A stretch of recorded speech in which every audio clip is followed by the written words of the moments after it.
안녕하세요. 서울 아산병원 이비인후과 교수 안중호입니다. 제가 이비인후과 중에서 귀를 진료하는 의사다 보니 환자들 중 이명을 호소하는 분들이 많이 계십니다. 이명 환자들이 힘들어하시는 것들 중 하나가 밤에 잠을 쉽게 못 이루는 것이죠. 그래서 저는 평소 적절한 수면에 대해서 관심이 많은 편입니다. 우리는 보통 하루 24시간 중 6시간에서 8시간 정도 잠을 잡니다. 어떤 분들은 더 주무시기도 하고 바쁘면 덜 주무시기도 하죠. 그렇다면 과연 어느 정도 잠을 자야 건강한 수면 생활을 했다고 할 수 있을까요? 우리가 잠을 자는 동안 낮 동안 정신없이 고생하느라 쌓인 뇌의 노폐물들이 뇌의 글림프 시스템에 의해서 청소된다고 합니다. 이 글림프 시스템은 비렘 수면을 할 때 활발해진다고 하는데, 이때 청소되는 노폐물은 치매 유발 물질로 알려진 베타 아밀로이드와 타우 단백질로 제때 뇌 밖으로 배출돼야겠죠. 그래서 치매를 예방하기 위해서는 비렘 수면을 늘려야 합니다. 그러면 비렘 수면은 무엇일까요? 제가 수면 전문의는 아니라서 아주 자세한 설명을 드릴 수는 없지만, 수면은 하나의 주기가 각각 5단계에 이루어져서 매 주기를 반복하면서 우리는 잠을 잔다고 합니다. 이 중 살짝 잠이 드는 가벼운 단계에서 깊은 단계까지를 비렘 수면이라고 하고, 마지막 단계가 렘 수면입니다. 지금 보여드리는 그래프는 나이의 변화에 따른 수면 단계의 변화입니다. 가로축이 나이 변화, 세로축이 수면 시간을 나타냅니다. 나이가 들면 잠이 줄어든다고 하죠. 역시 전체 잠의 길이는 나이가 들수록 줄어듭니다. 특히 비렘 수면 중 가장 깊은 잠을 자는 단계인 3단계와 4단계 수면이 줄어드는 것을 보여줍니다. 그리고 1단계인 가벼운 수면의 양이 늘어나서 나이가 들수록 주변에서 조금만 부스럭거려도 잠에서 쉽게 깨게 되죠. 이렇듯이 나이가 들수록 전체적인 비렘 수면의 양이 줄어들기 때문에 뇌의 노폐물이 제대로 배출 안 되고 머리에 쌓이고 결과적으로 치매의 위험도가 올라간다고 합니다. 지금부터 2021년 4월 20일자 네이처 커뮤니케이션즈에 발표된 연구를 보여드리겠습니다.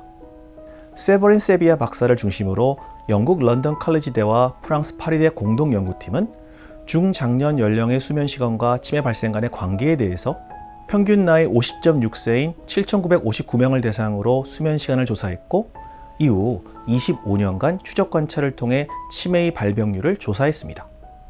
7,959명 중 521명이 70세 이후에 치매 진단을 받았으며, 보시는 그래프와 같이 6시간 미만의 수면을 취하는 경우 30% 정도 치매의 발병률이 높다고 보고했습니다.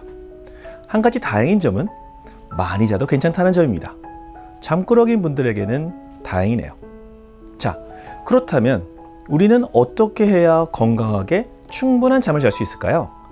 적절한 수면에 대해서 관심이 있으신 분은 314회 동아아산 건강강좌에서 저희 병원 정신건강의학과 정석훈 교수의 불면증의 진단과 치료 영상을 보시면 좋을 것 같습니다. 많은 분들이 주중에 잠이 부족하다고 주말에 몰아자는 습관이 있으시죠? 우리가 아침, 점심 굶었다고 저녁에 폭식을 하면 몸이 건강해질까요? 그렇지 않죠.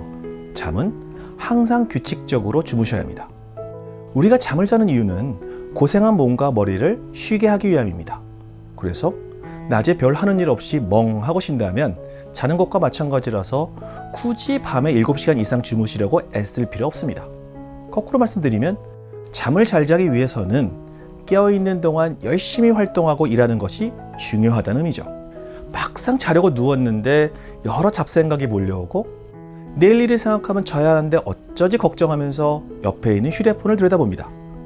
우리 몸 안에는 일종의 시계가 있는데 빛을 받아 조절되는 멜라토닌이 주로 역할을 합니다.